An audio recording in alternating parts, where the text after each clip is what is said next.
difference between drug addiction and drug abuse. First, we will discuss what is drug addiction.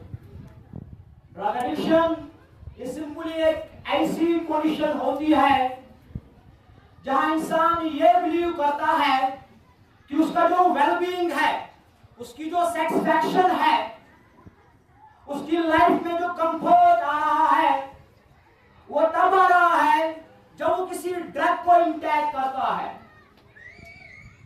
So let's move to the drug abuse. Drug abuse is also a condition जहां पर इंसान ये सोचता है कि जिस चीज को वो इंटेक कर रहा है, जिस भी ड्रग को वो इंटेक कर रहा है, वो गलत है. ये इसे पता होता है कि जो चीज मैं इंटेक कर रहा हूं ये गलत है, ये मेरी सेहत के अगेंस्ट है, इससे बहुत सारे हार्मफुल इफेक्ट्स मेरे हेल्थ पे हो सकते हैं. लेकिन जब बार बार वो इस चीज को फिर इंटेक करता है, वो इस चीज का एडिक्ट बन जाता है, उसी को हम कहते हैं ड्रग एडिक्शन.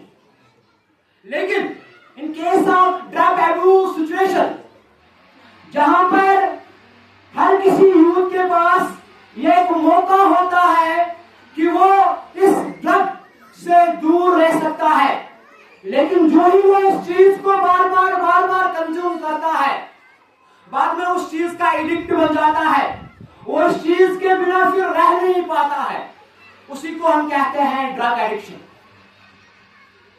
हम सब दुनिया में या हम सब भारत में ये कहते हैं कि हमारी बॉडी रिस्पॉन्सिबल है ड्रग एडिक्शन के लिए, बट दिस इज रॉन्ग. हमारी बॉडी रिस्पॉन्सिबल नहीं है इस चीज के लिए, बल्कि हमारा जो माइंड है वही इसके लिए रिस्पॉन्सिबल है, क्योंकि हमारे माइंड में ही चेंजेस आती है. हार्वर्ड यूनिवर्सिटी की सबसे बड़ी साइंटिस्ट है जिसका नाम है रोमा वुलवाक. रोमा वुलवाक ने अपनी रिसर्च में कहा कि ये जो प्रॉब्लम है ड्रग एडिक्शन की, ये प्रॉब्लम इस सब्सटेंस में नहीं है, ये प्रॉब्लम अल्कोहल में नहीं है, ये प्रॉब्लम किसी और ड्रग में नहीं है. उसने जब पूछा गया कि आप क्या कह रहे हो कि प्रॉब्लम ड्रग में नहीं है, उसने जो जवाब दिया पूरी दुनिया हैरान हो गई. उसने कहा कि हमारी माइंड में एक सिस्टम होता है जिसको हम कहते हैं डोपामाइन सिस्टम.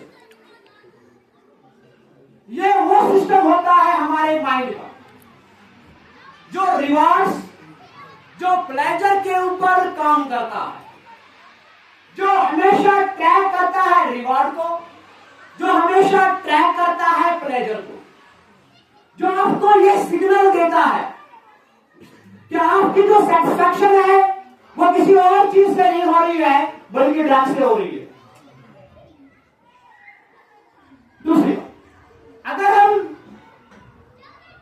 इस ड्रग एडिक्शन के काजेस को देखें, सिंपली मैं ज्यादा काज नहीं बताऊंगा, सबसे बड़ा काज जो है that is the family factor. हम साइकोलॉजी में हमेशा पढ़ते हैं कि बच्चे जो है वो चीजों को इमिटेट करते हैं, वो चीजों को इमिटेट करते हैं. अगर हमारी फैमिली में कोई इंसान कोई ड्रग ले रहा तो उस फैमिली के जो बच्चे होते हैं वो इस चीज को इमिटेट करते हैं, वो भी फिर इस चीज को अपनी जिंदगी में अपनाने की कोशिश कर रहे हैं या उसको इंटैक्ट करने की कोशिश कर रहे हैं. ये सबसे बड़ा रीजन है. और दूसरा रीजन जो आज से 2 या 5 साल पहले से ही डेवलप हुआ, that is the social environment. मतलब जिस इन्वायरमेंट में हम रहते हैं, हमारी रिलेशन कैसे लड़कों के साथ है, हम किस सोसाइटी में रह रहे हैं, हमारी सोसाइटी कैसी है, वो भी सबसे एक बड़ा फैक्टर है कि हमारा सोशल इन्वायरमेंट क्या है, हम किस इन्वायरमेंट में रह रहे हैं. तीसरी बात, अब इस ड्रग एडिक्शन के जो सिम्टम्स है वो कैसे हम पहचानेंगे. अब गौर से देखो, सबसे पहला सिम्टम जो ड्रग एडिक्शन का है दैट इज द आइसोलेशन.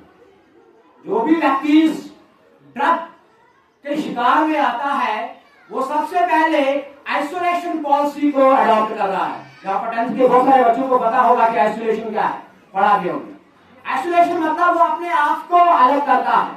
किससे अलग करता है? फैमिली से अलग करता है, दोस्तों से अलग करता है, वो अलग रहता है, वो हमेशा अलग ही रहता है। उसी चीज को हम आइसोलेशन कहते हैं।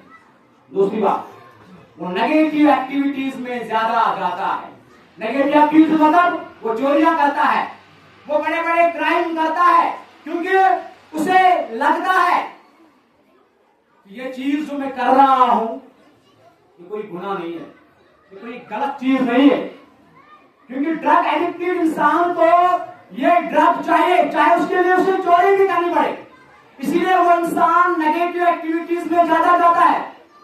और तीसरी बात, उसकी जो स्कूल में परफॉर्मेंस होती है, उसकी जो स्कूल में एकेडमिक्स होती है, वो परफॉर्मेंस उसकी खत्म हो जाती है। वो किसी चीज के ऊपर फोकस ही नहीं कर पा रहा है। और सबसे बड़ी चीज जो इसमें होती है that is loss of control. ये इंसान खुद के ऊपर भी कंट्रोल नहीं कर पाता है। जब एक इंसान खुद पे कंट्रोल नहीं करेगा, how can he become a doctor? वो कैसे टॉप करेगा सोसाइटी में? पहले इंसान को क्या करना, उसे खुद पे कंट्रोल होना चाहिए, अपनी एक्शंस के ऊपर कंट्रोल होना चाहिए, अपने काम के ऊपर कंट्रोल होना चाहिए। लेकिन ये जो ड्रग एडिक्टेड इंसान होता है उसको अपने आप पे ही कंट्रोल नहीं होता है। अब जो इंसान इस ड्रग के शिकार में आ चुका है, अब व्हाट आर द स्टेप्स? तो कौन से स्टेप्स है जिनकी वजह से हम इस इंसान को रोक सकते हैं? सबसे पहला स्टेप जो है that is to find the cause.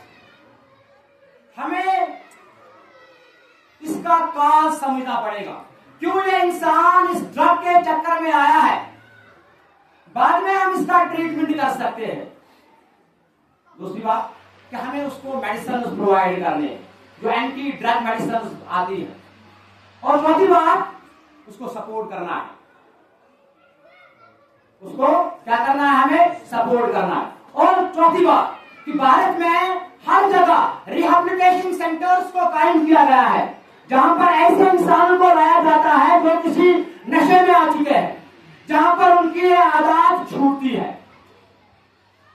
हम सब ये जानते हैं कि आज पूरे भारत में ड्रग अवेयरनेस रिलेटेड प्रोग्राम चलाए जाते हैं। नशा मुक्त भारत अभियान, जो हमारे भी एक बच्चे ने कहा था, असल में नशा मुक्त भारत अभियान ये 2020 में स्टार्ट की गई थी भारत में। इसको पहली बार 2020 में 286 डिस्ट्रिक्ट में इसको लागू किया गया। आज ये जो अभियान है ये खाली नेशनल लेवल पे नहीं है, ये खाली स्टेट लेवल पे नहीं है, ये खाली डिस्ट्रिक्ट लेवल पे नहीं है, बल्कि ये लोकल लेवल भी है।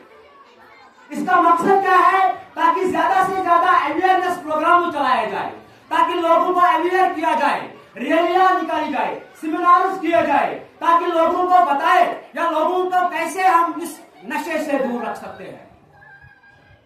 भारत सरकार हर साल लाखों रुपया इस अभियान पे चलाती है। हर साल बहुत सारे रिहैबिलिटेशन सेंटर्स लागू किए जाते हैं। क्यों ऐसा किया जाता है? क्योंकि इस वक्त वो हम कह सकते हैं कि वर्ल्ड का सबसे बड़ा बर्निंग इशू है। हर कोई कंट्री अपने अपने लेवल पे प्रोग्राम चला रही है, ताकि ये जो यूथ हमारी कंट्री के हैं, जो हमारी इकोनॉमी के वैल्यूएबल सोर्स है, उनको कैसे बचाएं। ये वेस्टर्न कंट्रीज की हम कह सकते हैं उनका प्रोपेगेंडा है, कैसे हम एशियन और अफ्रीकन कंट्रीज की इकोनॉमी को तबाह करें। क्योंकि वेस्टर्न कंट्रीज जानते हैं कि हमारे पास जो लोग हैं, हमारे पास जो सिटीजन्स है, उनका फिजिक बहुत ज्यादा स्ट्रांग है, वो हमारी रिसोर्स, हमारी इकोनॉमी के वैल्यूएबल एसेट्स है। लेकिन एशियन और अफ्रीकन कंट्रीज को टारगेट किया गया। असल में ये ड्रग का जो सिस्टम है ये वेस्टर्न कंट्रीज से ही एशिया और अफ्रीका में आया, और भारत में भी इसके बहुत सारे एजेंट्स हैं जो दूसरे देशों से रिलेशन रखते हैं, वहां से ड्रग्स मंगाते हैं। उनका मकसद ये है कंट्री के यूथ को जो करप्ट करना।